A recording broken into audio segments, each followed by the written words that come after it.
A black soldier walked into a small bar hoping to enjoy a quiet evening, but that peace was quickly shattered when a group of bikers entered hurling jeers and provocations. What they didn't realize was that the man before them wasn't just equipped with sharp military skills but also possessed patience and integrity as steadfast as steel. Marcus's next actions didn't just leave the bikers speechless, they left an indelible mark on everyone who witnessed the scene, offering a lesson that extended far beyond the four walls of the bar. Before diving into the dramatic twists of this story, be sure to share where you're watching and subscribe to the channel so you don't miss out on the next meaningful tale. The faint glow of flickering neon signs illuminated the dusk as Marcus Johnson's old pickup truck pulled into the parking lot of Jack's Taproom, a small roadside bar off Highway 74 in North Carolina. The bar wasn't anything special, just a regular stop for locals, truck drivers, and weary travelers seeking a cold beer and a moment of respite. Marcus had returned home a week ago after 3 tours of duty overseas. He chose Jack's Taproom for its quiet charm, hoping for a chance to relax and let go of the burdens he carried. Life in the military had forged Marcus into a strong and composed man, but tonight he simply wanted to be himself. No pressures, no judgments. As the creaky wooden door swung open, it carried with it the lively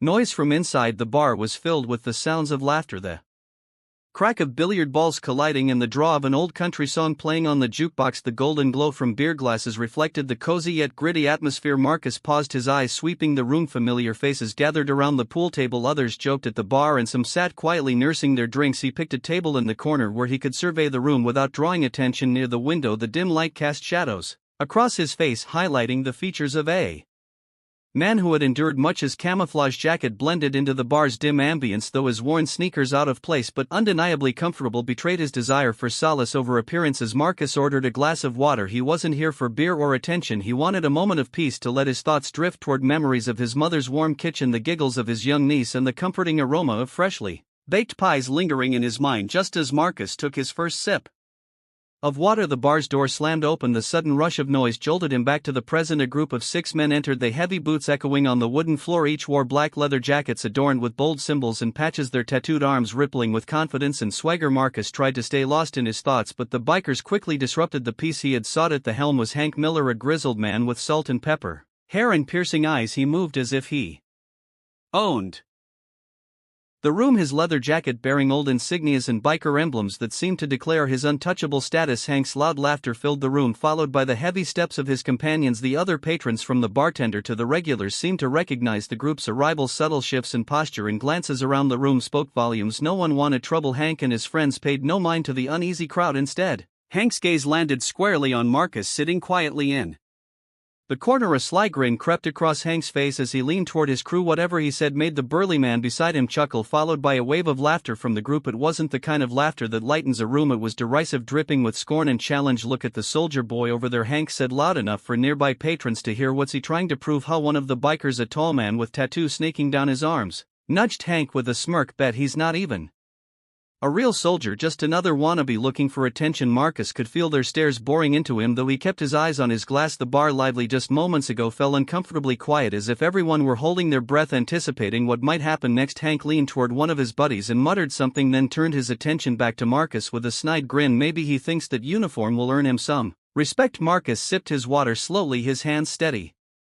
but his eyes had turned sharp. Years of military service had taught him to remain composed under pressure, though the sting of their words was hard to ignore. Hey soldier, a louder voice called out, this time from the burly bearded biker. His tone was unmistakably mocking. Lost your way, or do you think this is boot camp? The group erupted into laughter, their jeers cutting through the slow rhythm of the country tune still playing faintly in the background. A few patrons glanced toward Marcus, their expressions a mix of sympathy and curiosity. Behind the bar, the bartender paused, eyes flicking between the bikers and Marcus, waiting to see how the scene would unfold. Marcus placed his glass on the table deliberately. Without a sound, he exhaled, slowly leaning back in his chair, his eyes briefly sweeping over the bikers. There was no fear in his gaze, only a calm, measured intensity, like a soldier assessing a battlefield. Hank caught that look. He tilted his head, a smirk playing on his lips. Oh, looks like he doesn't talk. Hank sneered loud enough for everyone to hear. What's the matter? Waiting for orders from your commanding officer? Marcus remained silent. He recalled all the times he had encountered men like Hank, bullies who mistook loudness and bravado for strength, but Marcus knew true strength wasn't in words or appearances, it lay in control, and he wasn't about to let their petty taunts undermine his resolve. The bikers' jabs grew bolder, their voices louder, filling the bar with tension. Marcus didn't flinch or retaliate. Instead, he stayed rooted in his quiet strength, his calm demeanor, a stark contrast to their aggression. The other patrons edged away, sensing the situation teetering on the brink of escalation. Finally, Hank rose from his seat and faced Marcus directly, his eyes gleaming with defiance. Marcus, still seated, locked eyes with him, a silent warning, firm and unwavering. If you're looking for a fight, his steady gaze seemed to say, I'm ready. Marcus could feel the atmosphere in the bar shifting. The laughter from Hank's table grew louder, drowning out the music from the old jukebox. The group's gazes felt like sharp beams boring into his back, their purpose clear: provocation. Every snide comment, every derisive chuckle carried an unmistakable message. We don't accept your presence here. Marcus remained still, his hands loosely clasped on the table. Outwardly he appeared calm, but inside his mind was flooded with memories, unpleasant ones. They drew him back to his early days in the military, where as a black man he had to prove himself not just through action but through extraordinary patience. He recalled the first time he donned his uniform, standing in formation as a recruit. Some of the glances cast his way suggested didn't belong there. One time during grueling training under the scorching sun, a fellow recruit whispered to another, his tone dripping with disdain, I don't know why the military lowered its standards to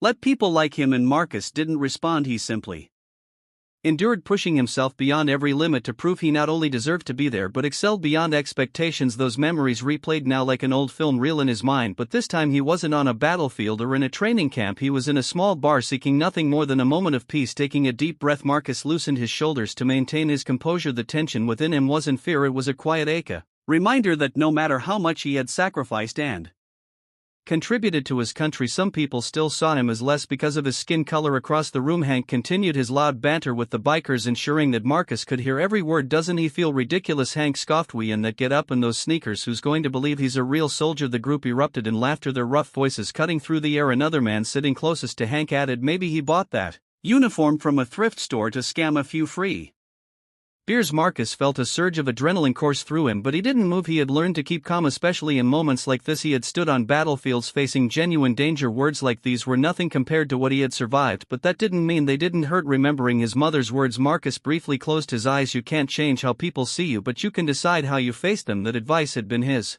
guiding star, helping him navigate prejudice and hostility throughout his life. Hank, irritated by Marcus's lack of reaction, grew bolder. He downed a long swig of beer, then turned back to his crew. This guy's got some nerve, Hank said loudly, ensuring the entire bar could hear. Or maybe he doesn't speak English again. The group roared with laughter. Some patrons glanced over at Marcus, some with worry, others with curiosity. The bartender stood frozen behind the counter, watching closely, ready to intervene if things spiraled out of control. Marcus raised his head, and for a brief moment his gaze locked with Hank's. He didn't say a word, but his eyes carried a clear message of unwavering resolve. Keep trying, but I'm not afraid of you. In that instant the bar seemed to freeze. Hank squinted as though trying to gauge the man sitting before him. He set his beard down, a mocking smile creeping across his face, yet even Hank could sense that Marcus's confidence was no bluff. It wasn't bravado, it was the kind of strength forged through genuine trials, something Hank himself had likely never faced. Marcus shifted his gaze to the window, tuning out the jeers still coming from the bikers. He reminded himself that true strength didn't lie in words but in self-control. His patience wasn't just a shield for himself, it was his way of affirming his worth, a worth that could not be diminished by prejudice or scorn. Hank stood before Marcus's table, his cold gaze seeming to pierce into Marcus's thoughts. Around them the bar's atmosphere grew quieter as the other patrons began to notice the confrontation forming. Hank tilted his beer slightly, a smirk of derision curling on his lips. Hey soldier, he started, his rough voice loud enough for the nearby crowd to hear. Nice uniform, but something seems off. What kind of soldier wears beat-up sneakers like that? A snide laugh came from behind Hank as one of the bikers chimed in, maybe he borrowed that outfit from somewhere to show off. You don't think we believe you're the real deal, do you? Marcus raised his head to meet Hank's gaze, his expression unreadable. He didn't respond to immediately, instead setting his glass of water on the table with deliberate calmness. His silence seemed to provoke Hank further. The man stepped closer, his smirk sharpening. No answer, huh? Hank said louder, his voice cutting through the bar. What's the matter? Are you scared, or are you just going to sit there and pretend you deserve to wear that? Laughter erupted from the group behind Hank. One of them, a wiry man with thin and gray hair, pointed at Marcus and sneered, I bet he doesn't even know how to salute properly. What do you think? Hank probably never made it through basic training. Marcus remained silent, though tension rose within him like a tide. These insults weren't new to him, and he knew they wouldn't be the last. He had learned to maintain his composure even in situations like this, but the sting of their words still cut deep. Hank, frustrated by the lack of a reaction, pushed further. He set his beard down on Marcus's table and leaned in, his eyes narrowing in challenge.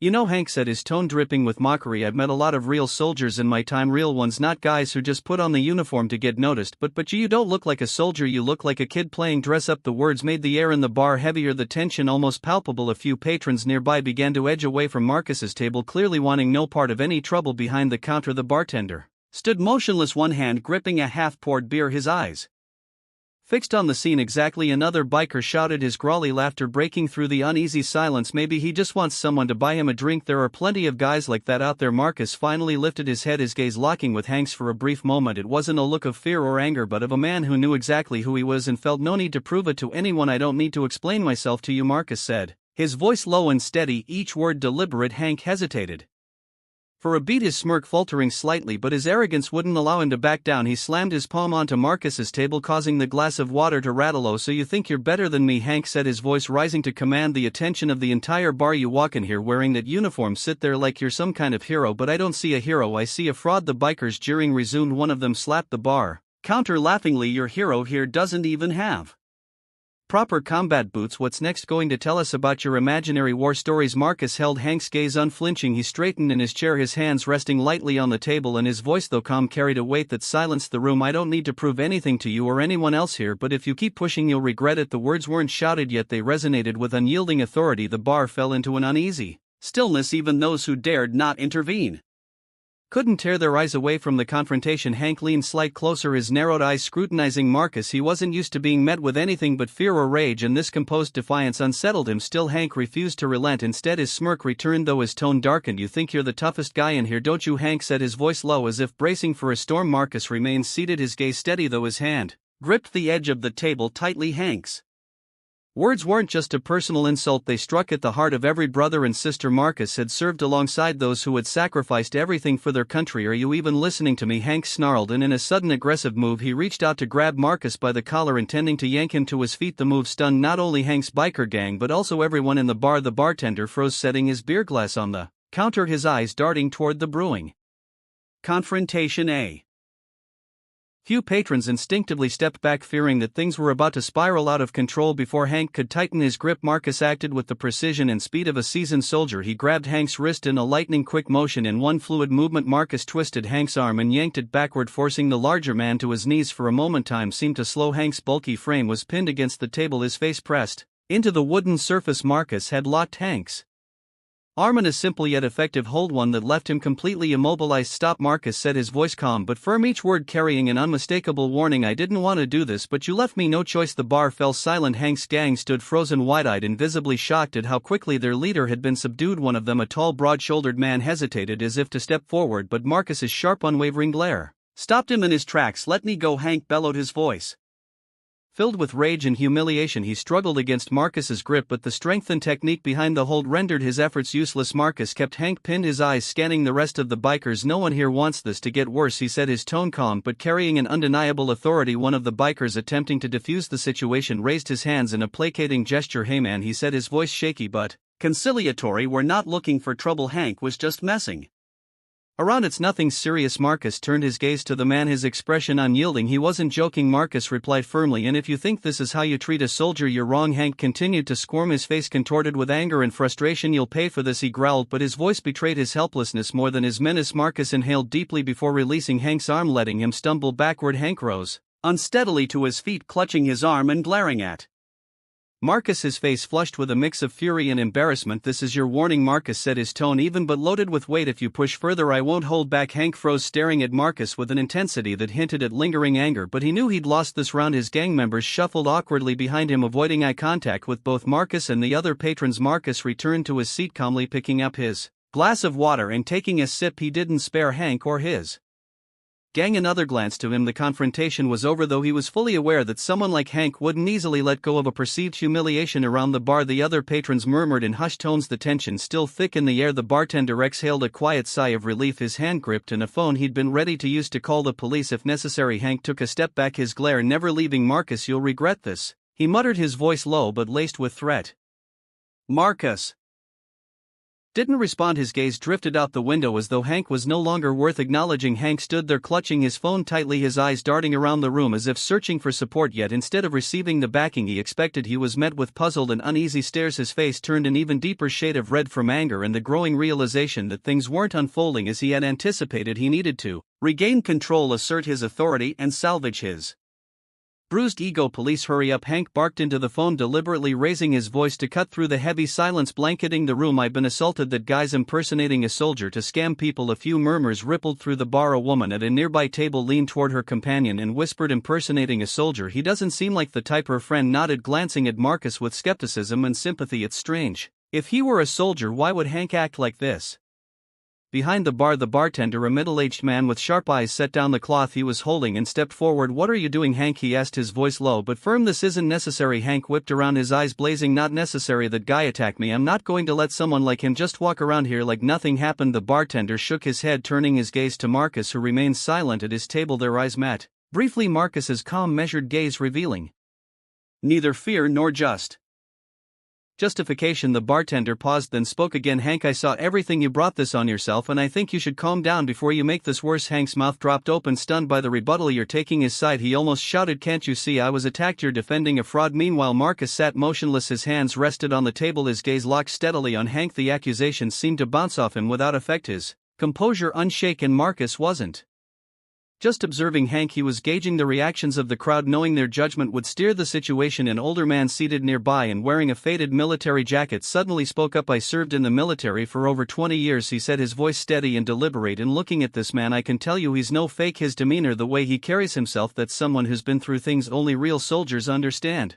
The room's atmosphere shifted. A few patrons nodded in agreement, their eyes flicking from Hank to Marcus. A young woman rested her hand on her chin, clearly piecing together the events that had unfolded. Hank, realizing the tide of opinion was turning against him, grew visibly flustered. He raised his voice, attempting to drown out the growing support for Marcus. Don't let him fool you. The police will be here soon and will know the truth. Finally, Marcus spoke, his voice warm but commanding, each word landing with the weight of unshakable conviction. You want the truth, Hank, he said, his gaze unwavering. I don't need the police to prove who I am, but I think you might need them to prove your claims that I assaulted you. Are you sure you want to keep this farce going? Marcus's words struck Hank like a blow to his already fragile pride. He hesitated, his eyes darting nervously before he could respond. The sound of police sirens pierced the tense silence, their flashing blue and red lights spilling through the bar's windows. Every head turned toward the door, waiting to see what would happen next. The bartender approached Marcus, gently placing a hand on his shoulder. You don't need to worry, he said, his voice low but resolute. I'll tell them exactly what I saw. Marcus nodded, a faint smile flickering across his lips. He didn't need to defend himself. Truth had a way of speaking for itself, and deep down Marcus understood that this moment was about more than just his confrontation with Hank. It was a chance to affirm that patience and integrity could triumph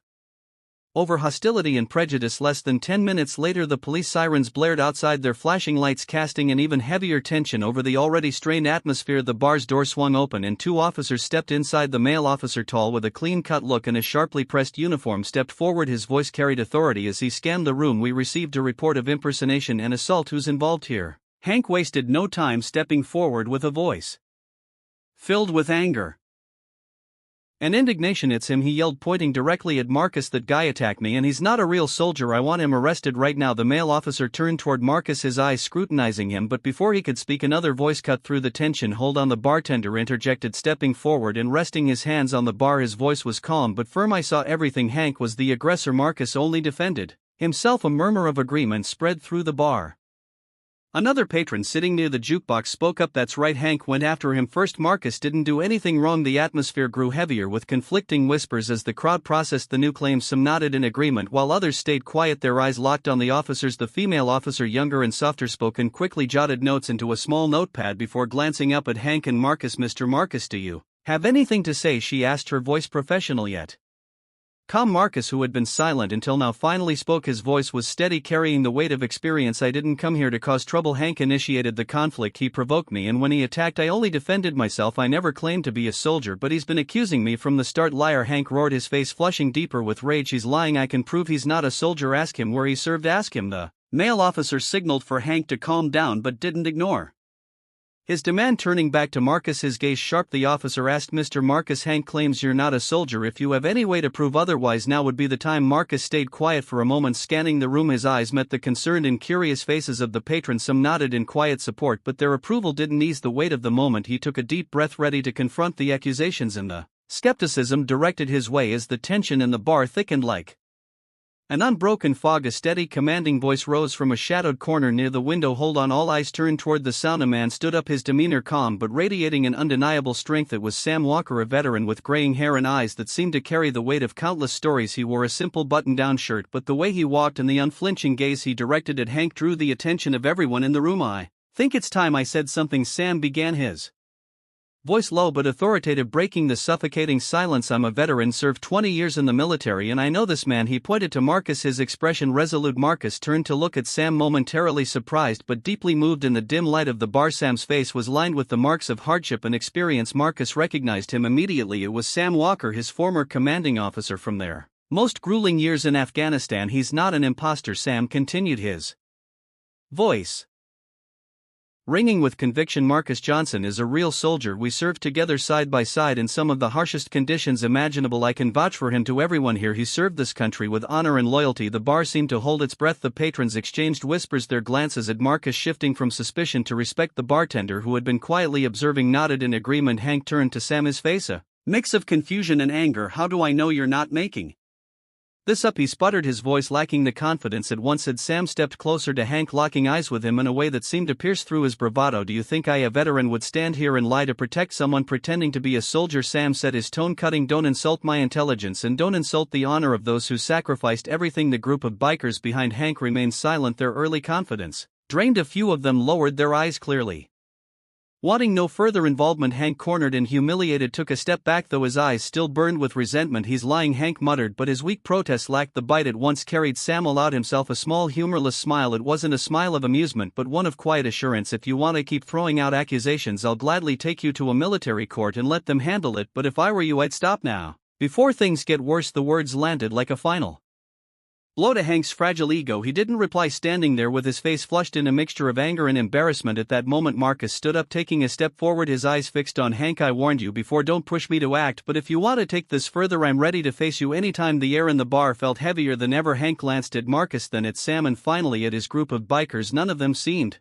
eager to support him anymore. A few even shuffled back, clearly wanting to distance themselves from the situation. "I'll be back," Hank growled, his voice low and venomous. "This isn't over. Come back if you want." Marcus replied, his tone calm and unwavering. "But next time you won't have the chance to justify your actions." Hank gritted his teeth and stormed toward the door, his boots thudding heavily on the wooden floor. His gang quickly followed, their retreat marked by the loud slam of the bar's door behind them. When Hank and his group were gone, the atmosphere in the bar softened. The patrons gradually returned to their drinks, but no one could ignore what had just transpired. The bartender walked over to Marcus and said quietly, "Thanks for keeping your cool." Not everyone could have done that. Marcus nodded, his expression thoughtful. "I didn't want trouble, I just wanted to keep things peaceful." Sam, standing nearby, placed a reassuring hand on Marcus's shoulder and smiled faintly. "You did well, Marcus. I'm proud to have served with you." "Thank you, Sam," Marcus replied, his voice steady but heartfelt. "Your support means a lot to me." Sam nodded, his eyes reflecting admiration. "Men like Hank will always exist. What matters is how we deal with them, and you handled it perfectly." Marcus sat back down and took a sip of water, the tension slowly draining from his body. He felt relief, not just for defending his dignity but for the unexpected support of an old comrade and the respect of the bar's patrons. Before long, whispers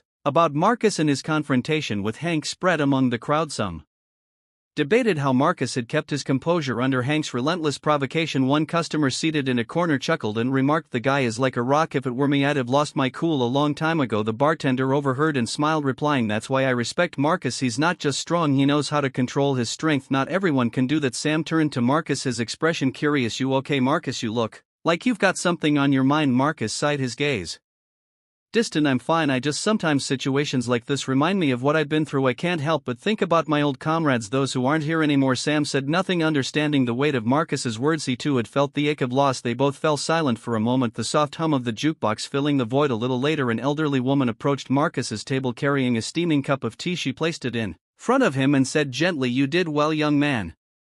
Don't let people like Hank make you doubt yourself. Marcus smiled, touched by her kindness. Thank you, ma'am, that means a lot. She nodded and returned to her seat, leaving Marcus with the warm cup. The bartender, watching the scene unfold, couldn't help but grin. You know, Marcus, sometimes a small gesture like that is enough to remind us there's still good in the world. Marcus nodded, feeling a quiet warmth spread through him. You're right, sometimes I get so caught up in the negativity that I forget about the good. Across the room, two patrons talked loudly enough for Marcus to hear. He's not just some guy. Did you see the way he stood his ground without resorting to violence? That's rare. The other nodded. Exactly, but it's more than that. What makes him stand out is his calmness and decisiveness. Not everyone can keep a cool head like that. Though they weren't speaking directly to him, their words encouraged Marcus. He took a sip of tea, letting its warmth wash over him, not just from the drink but from the quiet recognition of his actions. As the night wore on and the bar emptied, the bartender approached Marcus while clearing glasses. Marcus, if you ever need a place to unwind, this bar is always here. Thanks, Marcus replied, his tone warm with gratitude. You're a good man, and I couldn't have handled this without you and the others here. The bartender shrugged and smiled. Sometimes all we need is a little support. That's how the world should work, don't you think? Marcus nodded, standing to put on his coat as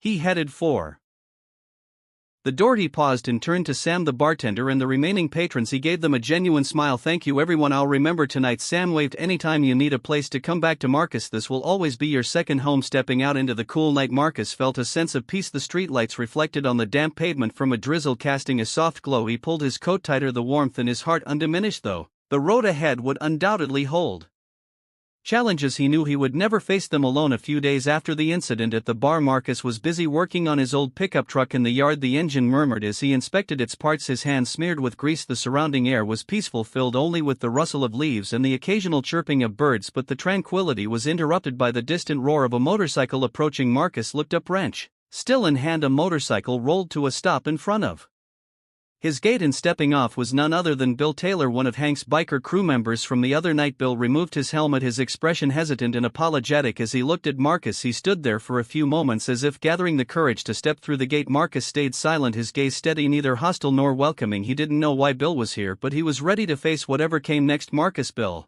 began, his voice slightly shaky, can I talk to you for a minute? Marcus set down his wrench, stood up straight, and wiped his hands on a rag. What do you need? He asked, his tone calm but firm. Bill stepped through the gate, raising his hand slightly as if to show he meant no harm. I'm not here to cause trouble, he said, his voice sincere. I'm here to apologize. Marcus raised an eyebrow, his gaze unwavering. Apologize? Bill nodded, taking a deep breath as if preparing himself. I was wrong, he said, his tone now steadier. What happened at the bar? It wasn't right. I let Hank drag me into it. He knows how to rile people up, and I let myself get caught in his trap. I said things I shouldn't have, and I want to apologize to you for that. Marcus remained stern but didn't interrupt. Bill continued, his eyes filled with remorse. Hank, he's always been the dominant one in our group. He makes everyone feel like they have to follow his lead even when we know it's wrong, and I was wrong for not standing up to him. Bill paused for a moment, meeting Marcus's gaze. I know an apology doesn't fix everything, but I want to change, and I figured if I didn't start by apologizing to you, I'd always be a coward. Marcus stayed silent, his eyes studying Bill as if searching for genuine intent. How do I know you're serious? Marcus asked, his voice low but pointed. Bill didn't flinch. He stood straighter, placing a hand on his chest as if to affirm his sincerity. You don't have to believe me right now, he said, but I'm not here because of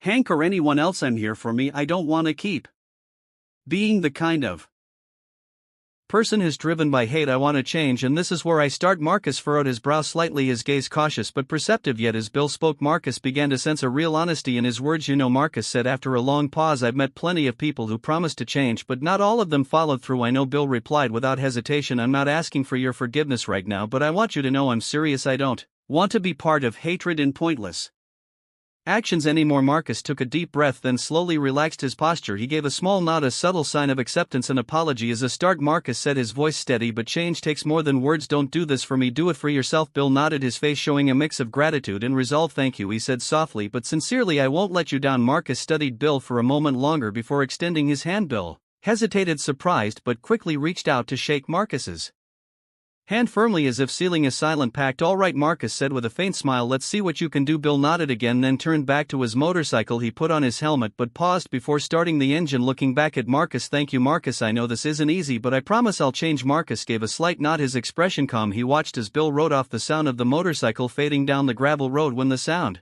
of Bill's motorcycle had disappeared, Marcus stood silently in his yard, his eyes lingering on the dusty road. He didn't immediately return to working on the truck. Instead, he leaned against its side, crossing his arms as his mind replayed what had just happened. Bill's apology, earnest and unexpected, felt like a small but meaningful puzzle piece in the larger picture Marcus was trying to piece together. He hadn't expected someone who had once sided with Hank to have the courage to come to his home, face him, and admit their wrongdoing. It made Marcus think not only about Bill but also about himself, about the choices he had made when confronting prejudice and hostility. He recalled every moment in the bar, from Hank's contemptuous gaze to the mocking tone of the bikers. Their words weren't just an attack on him but on everything he stood for, a black veteran who had dedicated his life to protecting his country. The insults weren't new to Marcus. From the day he joined the military, he'd become all too familiar with proving his worth, not just through his actions but also through his unparalleled patience. The fight isn't always on the battlefield, Marcus thought. It's everywhere, in words and looks, and even in the silence that judges. He remembered his early days in the military, where skepticism followed him like a shadow because of his skin color. There were whispered comments behind his back, scrutinizing glances, and sometimes blatant racial slurs, but Marcus never let those things break him. He chose to prove his worth through determination and steadfastness. Those years forged him into someone not just physically strong but emotionally resilient. The memories brought his thoughts back to Sam Walker, his old commanding officer who had stood up for him in the bar. Sam hadn't just vouched for Marcus as a soldier, he had done so with pride and respect. Marcus realized that Sam's defense wasn't just for him personally, it was for the values they had fought to uphold together: loyalty, honor, and unity. Sometimes it only takes one person standing by your side to make all the difference. Marcus thought Sam's support had shifted the perspective of everyone in the bar. Suspicion gave way to respect, not because of aggression or retaliation but because of the integrity and calm that Marcus had shown. But what lingered in Marcus's mind most was Bill's apology. Bill hadn't just come to offer empty words, he had confronted his faults, acknowledged them, and chosen to change. For Marcus, that was a victory far greater than any confrontation. It showed him that patience and dignity could do more than protect, they could inspire others to rethink their actions. Change doesn't happen overnight, Marcus reminded himself, but if I can move just one person, even one, it's progress. He thought about people like Hank, whose hatred and prejudice ran deep. Hank might never change, but Bill's actions proved that not everyone was beyond redemption. Some people, given the opportunity and understanding, would choose to make amends. Looking up at the sky where soft clouds drifted across the horizon, Marcus felt a quiet resolve. The battle never really ends, he thought, but it doesn't always require weapons or sharp words. Sometimes patience and integrity are the strongest tools we have. Returning to the truck, Marcus resumed his work, his mind lighter now. The rhythmic sound of the wrench against metal filled the room. Two patrons talked loudly enough for Marcus to hear. He's not just some guy. Did you see the way he stood his ground without resorting to violence? That's rare. The other nodded. Exactly, but it's more than that. What makes him stand out is his calmness and decisiveness. Not everyone can keep a cool head like that. Though they weren't speaking directly to him, their words encouraged Marcus. He took a sip of tea, letting its warmth wash over him, not just from the drink but from the quiet recognition of his actions. As the night wore on and the bar emptied, the bartender approached Marcus while clearing glasses. Marcus, if you ever need a place to unwind, this bar is always here. Thanks, Marcus replied, his tone warm with gratitude. You're a good man, and I couldn't have handled this without you and the others here. The bartender shrugged and smiled. Sometimes all we need is a little support. That's how the world should work, don't you think? Marcus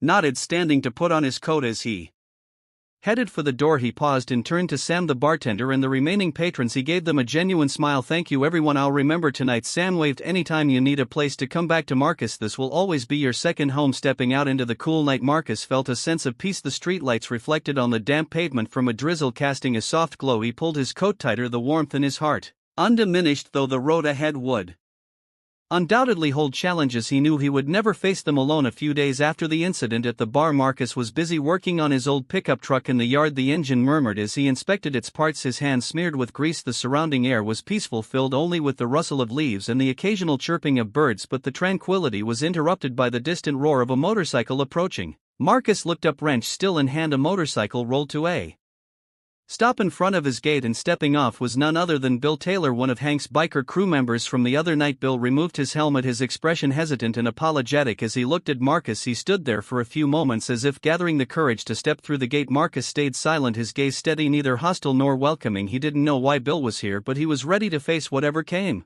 next. Marcus, Bill began, his voice slightly shaky, can I talk to you for a minute? Marcus set down his wrench, stood up straight, and wiped his hands on a rag. What do you need? He asked, his tone calm but firm. Bill stepped through the gate, raising his hand slightly as if to show he meant no harm. I'm not here to cause trouble, he said, his voice sincere. I'm here to apologize. Marcus raised an eyebrow, his gaze unwavering. Apologize? Bill nodded, taking a deep breath as if preparing himself. I was wrong, he said, his tone now steadier. What happened at the bar? It wasn't right. I let Hank drag me into He knows how to rile people up, and I let myself get caught in his trap. I said things I shouldn't have, and I want to apologize to you for that." Marcus remained stern but didn't interrupt. Bill continued, his eyes filled with remorse. "Hank, he's always been the dominant one in our group. He makes everyone feel like they have to follow his lead even when we know it's wrong, and I was wrong for not standing up to him." Bill paused for a moment, meeting Marcus's gaze. "I know an apology doesn't fix everything, but I want to change, and I figured if I didn't start by apologizing to you, I'd always be a coward." Marcus stayed silent, his eyes studying Bill as if searching for genuine intent. "How do I know you're serious?" Marcus asked, his voice low but pointed. Bill didn't flinch. He stood straighter, placing a hand on his chest as if to affirm his sincerity. "You don't have to believe me right now," he said, "but I'm not here because of Hank or anyone else. I'm here for me. I don't want to keep being the kind of person who's driven by hate. I want to change, and this is where I start." Marcus furrowed his brow slightly, his gaze cautious but perceptive. Yet as Bill spoke, Marcus began to sense a real honesty in his words. "You know," Marcus said after a long pause, "I've met plenty of people who promised to change, but not all of them followed through." "I know," Bill replied without hesitation. "I'm not asking for your forgiveness right now, but I want you to know I'm serious. I don't want to be part of hatred and pointless actions anymore." Marcus took a deep breath, then slowly relaxed his posture. He gave a small nod, a subtle sign of acceptance. "An apology is a start," Marcus said, his voice steady, "but change takes more than words. Don't do this for me, do it for yourself." Bill nodded, his face showing a mix of gratitude and resolve. "Thank you," he said softly but sincerely. "I won't let you down." Marcus studied Bill for a moment longer before extending his hand. Bill hesitated, surprised, but quickly reached out to shake Marcus's hand firmly as if sealing a silent pact. "All right," Marcus said with a faint smile, "let's see what you can do." Bill nodded again, then turned back to his motorcycle. He put on his helmet but paused before starting the engine, looking back at Marcus. "Thank you, Marcus. I know this isn't easy, but I promise I'll change." Marcus gave a slight nod, his expression calm. He watched as Bill rode off, the sound of the motorcycle fading down the gravel road.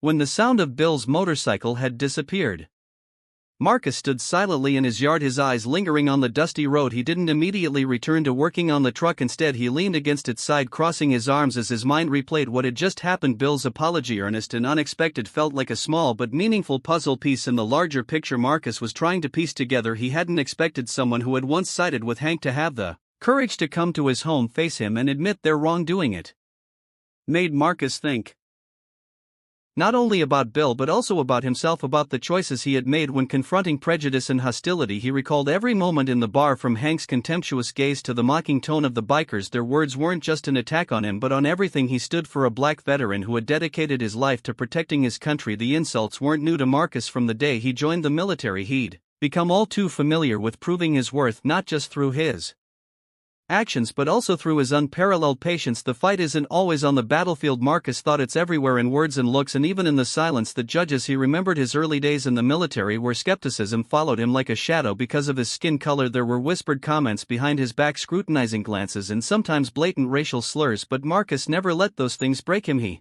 chose to prove his worth through determination and steadfastness. Those years forged him into someone not just physically strong but emotionally resilient. The memories brought his thoughts back to Sam Walker, his old commanding officer who had stood up for him in the bar. Sam hadn't just vouched for Marcus as a soldier, he had done so with pride and respect. Marcus realized that Sam's defense wasn't just for him personally, it was for the values they had fought to uphold together: loyalty, honor, and unity. Sometimes it only takes one person standing by your side to make all the difference. Marcus thought Sam's support had shifted the perspective of everyone in the bar. Suspicion gave way to respect, not because of aggression or retaliation but because of the integrity and calm that Marcus had shown. But what lingered in Marcus's mind most was Bill's apology. Bill hadn't just come to offer empty words, he had confronted his faults, acknowledged them, and chosen to change. For Marcus, that was a victory far greater than any confrontation. It showed him that patience and dignity could do more than protect, they could inspire others to rethink their actions. Change doesn't happen overnight, Marcus reminded himself, but if I can move just one person, even one, it's progress. He thought about people like Hank, whose hatred and prejudice ran deep. Hank might never change, but Bill's actions proved that not everyone was beyond redemption. Some people, given the opportunity and understanding, would choose to make amends. Looking up at the sky where soft clouds drifted across the horizon, Marcus felt a quiet resolve. The battle never really ends, he thought, but it doesn't always require weapons or sharp words. Sometimes patience and integrity are the strongest tools we have. Returning to the truck, Marcus resumed his work, his mind lighter now. The rhythmic sound of the wrench against metal filled the yard, accompanied by the gentle hum of engines waiting for his attention. This work, though simple, was Marcus's solace. It kept his hands busy and his mind grounded, giving him Peace amid the chaos of past and present. He knew challenges lay ahead. People like Hank wouldn't disappear and prejudice wouldn't vanish overnight, but Marcus also knew he wasn't fighting alone. The memory of Sam's steadfast defense, the bartender's support, and the compassion of bar patrons fueled his determination. These moments were like small flames warming his heart and reminding him that the fight against prejudice wasn't in vain. Amid his work, a faint knock at the workshop door broke his concentration. Marcus looked up to see a boy of about 14 peeking and timidly clutching an old bicycle helmet. Marcus set his tools down, wiped his hands, and walked over. "Hey there, kid, need some help?" The boy looked up at Marcus, his eyes wide with a mix of awe and hesitation. "I heard you're good at fixing things," he said shyly. "My bike's brakes are broken. Can you fix it?" Marcus chuckled, sensing the boy's sincerity. He bent down and took the bike. "Let's take a look." As Marcus worked, the boy began asking questions. "I heard my dad say you were a soldier. Is that true?" Marcus paused briefly but nodded. "I was. Now I fix trucks and today bikes, helping out however I can." The boy watched Marcus intently. "I think you're cool. I want to be like you when I grow up, helping people." The boy's simple words brought a smile to Marcus's face. He didn't realize that his actions had left such an impression. When the brakes were fixed, he stood up and patted the bike seat. "All set. Next time make sure to check your brakes before you ride far, okay?" The boy nodded enthusiastically. "Thank you, sir. I'll remember." As the boy rode off, Marcus watched him until he disappeared down the road. He exhaled deeply, not out of fatigue but from a sense of fulfillment. Perhaps the most profound changes weren't always the grand ones. Sometimes they began with small acts, fixing a bike or standing firm against prejudice in a bar. The afternoon passed and Marcus continued his work. Each car he repaired and each customer who left with a smile served as proof that he was on the right path. Memories of Sam and those who had stood by him became a powerful source of motivation, fueling his strength to face the challenges ahead. As he tightened the last bolt of the day, Marcus smiled softly. His heart was filled with hope, the hope that every small action he took could make a difference, one person at a time. He believed that with patience and steadfast faith the world could change, even if only in a small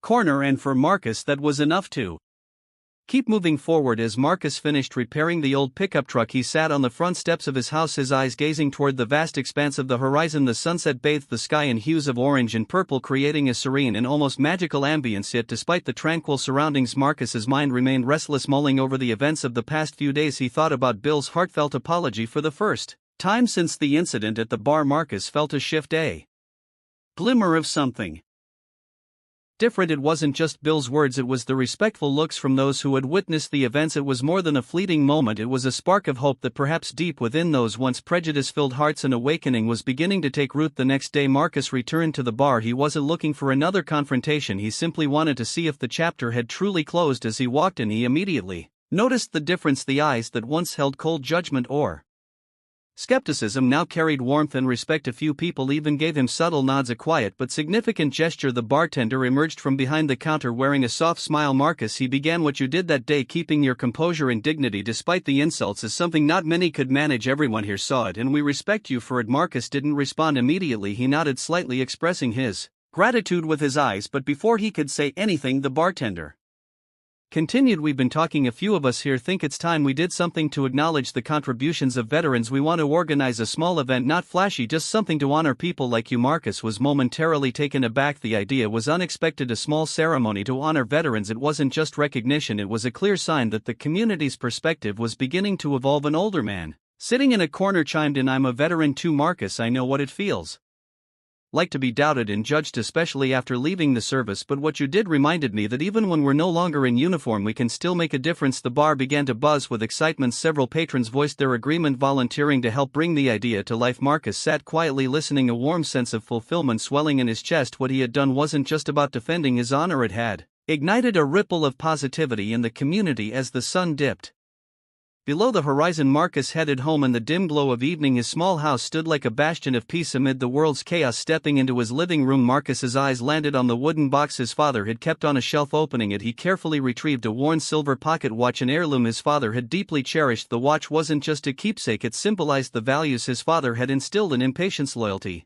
and dignity. The scratches on its surface bore silent witness to the trials his father had endured. Now Marcus realized it was his turn to carry those lessons forward. Holding the watch, Marcus studied it in the dim light of the room. His thoughts drifted through the recent days, the contemptuous glare of Hank, the unexpected support from Sam, and Bill's genuine apology. He understood that the battle against prejudice wouldn't be won in a single day or a single moment, but every small step could pave the way for meaningful change. Stepping onto his porch, Marcus stood Silently under the night sky now painted in deep shades of blue with stars beginning to sparkle with the watch in his hand, he contemplated the future. He knew he couldn't transform the world overnight, but he also knew he wasn't alone in the journey. There were people like Sam who stood for truth and people like Bill willing to embrace change. Taking a deep breath, Marcus felt the cool evening air fill his lungs. He didn't know what challenges lay ahead, but he trusted that integrity and patience would be his guiding lights, helping him make a difference one person one day at a time. He smiled, his gaze steady with determination. The silver pocket watch resting snugly in his palm served as a quiet reminder that no matter how difficult the world might become, the values he carried would always shine bright. The veterans' recognition ceremony took place on a warm weekend afternoon in the open courtyard behind the bar. In the days leading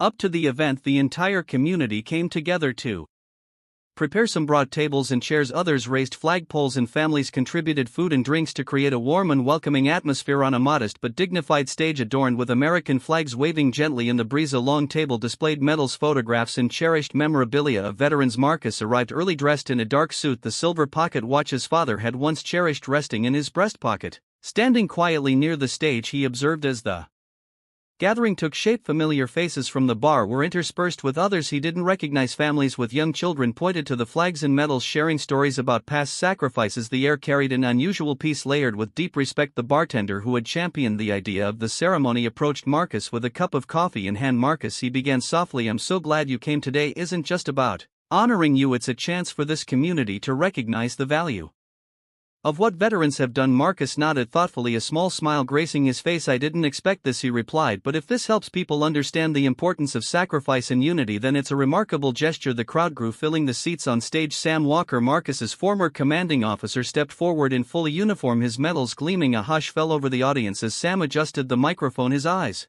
sweeping across the crowd. Today, Sam began, his voice steady and commanding, we gather not only to remember those who made the ultimate sacrifice but also to honor those who continue to fight daily battles even without a uniform. These individuals defend the values that make us strong as a nation and as a community. One of those people is here today, Marcus Johnson. Sam turned toward Marcus, gesturing for him to stand. All eyes shifted to him. After a brief moment of silence, applause erupted, filling the courtyard. It wasn't the thunderous applause of spectacle, it was heartfelt, born of genuine respect. Sam continued, Marcus is more than a soldier, he represents patience, integrity, and courage. These qualities not only helped him overcome challenges on the battlefield but also daily life where injustice and prejudice still exist. Marcus rose and walked toward the stage as the crowd made way for him. His steps were measured and confident, his gaze meeting those of the attendees, familiar and unfamiliar alike. On stage, he stood beside Sam, accepting a small commemorative medal prepared by the community. Thank you all, Marcus said, his voice deep and earnest. I never imagined standing here today, but I'm proud to be part of this community, a place where even small changes can spark something meaningful. This reminds me that together we can build a fairer and better world. The applause returned, louder and more sustained, echoing through the space. Afterward, other veterans were invited to the stage. They lined up, each displaying expressions ranging from pride to emotion, some even shedding tears as the veterans stood side by side. The crowd rose to their feet, clapping in a collective show of gratitude for their quiet dedication. When the ceremony ended, the golden light of sunset bathed the courtyard. Marcus lingered near the stage, observing as people began to disperse. Many approached him to shake his hand and share heartfelt thanks. The bartender placed a hand on his shoulder. Thank you for giving us the chance to do this, he said. Our community is better because of people like you.